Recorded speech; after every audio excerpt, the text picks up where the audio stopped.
Say, I'm just giving you a broader example. Say we'll take glands. Like what are glands? There are three types of glands: endocrine, exocrine, mixed glands. So what are these? Under this, endocrine glands are the one which are ductless glands. So the hormones are released directly into the bloodstream and it reaches the target organ and acts over there. Say your T3 and T4 are released from pituitary gland and it acts on the thyroid gland. Whereas exocrine glands are the one which are duct glands. So the secretions are released directly onto the body surfaces, which will help you in other functions like digestion and salivary glands for your lubrication. So examples for this will be your salivary glands, your pancreatic secretions, and all the other things. Whereas the mixed glands are the one which will be both your endocrine as well as your exocrine glands. So endocrine function over here will be your insulin and glucagon, whereas your exocrine function will be your pancreatic secretions. So when you understand the concept and you have gone to a broader concept, now you have to just cut down the concept and study. Say we've seen the glands, then we'll go in for salivary glands. So in salivary glands, it will be like parotid glands. So you're narrowing down the concept. That is from the top down approach. So you're just going down one by one so that as a whole, you'll understand the concept as such. So in parotid gland, as we all know, it's the largest gland and it has a fibrous capsule. It's crossed by a facial nerve. So what matters here most is your histology. That is, there are three types of ducts: intercalated ducts, striated ducts, and your excretory ducts. Intercalated ducts and striated ducts together are known as intralobular ducts, whereas the excretory ducts are your interlobular ducts.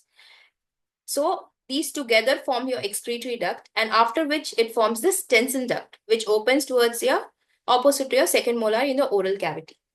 Intercalated ducts are lined by simple cuboidal epithelium, whereas striated ducts are lined by simple columnar epithelium, and excretory ducts are lined by stratified columnar epithelium.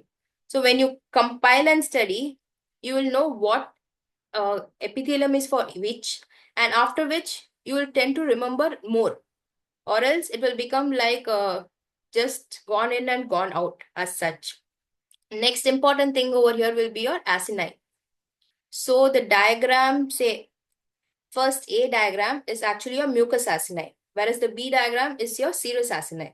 So one of the major differences between both will be like your serous acini usually are pyramidal shape and they have the nucleus in the center and it's more pink in color. That is your because of the zymogen granules. Whereas the mucus acini, as you can see, the nucleus is in the periphery and it's actually flattened and it's more pale in color because there are no zymogen granules and it's just mucus droplets. Whereas the C, it's also known as the serous demulins, which are most commonly seen in your submandibular gland and the sublingual gland. So in this, the serous demulins are also called as crescents of Giannuzzi. So main function of this is to secrete the lysozyme, which has antimicrobial component. So while studying, if you see the diagram and study, it will help you to understand more. So in case of any differentiating questions, so you can easily answer that question. The same concept will take forward and I'll just show you one more technique of studying, that is a smart study technique. The same salivary glands, we are taking it forward. So over here, it is like compiling everything together in a tabular column. So we've seen parotid. So if you take all the three major salivary glands and compile all the subjects together. So what is the anatomy? What is its histology? What is the innervation? What is the physiology? And what are the common pathologies? So you're just going to interconnect all the subjects, which will help you to remember more and grab the concept in a much better way because your full basic science is going to be applied. So unless you understand the concept, you cannot answer the question as such. So we all know about the three major salivary glands, but there is one more major salivary gland called tubular glands, which have been discovered in the year 2020. And it is usually present in your nasopharynx, and these are mainly mucus glands. Main function of this is actually lubrication of oropharynx as well as nasopharynx. And in case of radiotherapy in cancer patients, these glands become atrophied, which leads to xerostomia. And this is the major question in research going on today.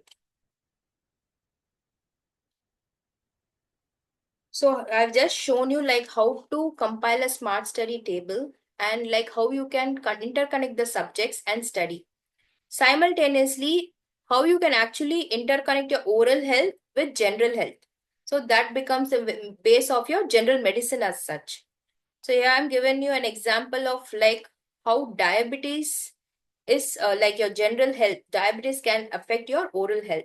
Same salivary glands. So diabetes is actually, as we all know, is one of the major metabolic disorder and one of the major cause of morbidity. So how it actually affects your salivary glands. So I've given you two basic tables, say physiological changes as well as the pathological changes. So in diabetes, there is mainly hyposalivation because of autonomic neuropathy. Hyposalivation in turn causes xerostomia. So if you know the physiology, you can definitely answer the pathology.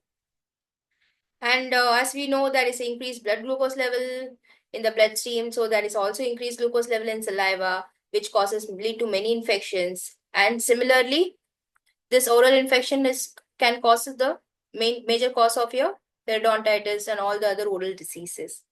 Other thing mainly seen over here is your silolithiasis. That is because of a calcium stone formation, and it's most common in your submandibular gland because of as the gland is to against the gravity, and the ducts are usually tortuous, and also because of high mucus content. Other pathology seen here will be a burning mouth syndrome, which is also most common in B5 deficiency. So this is how you're going to interconnect and study so that you can remember more and understand the concept rather than just mugging up.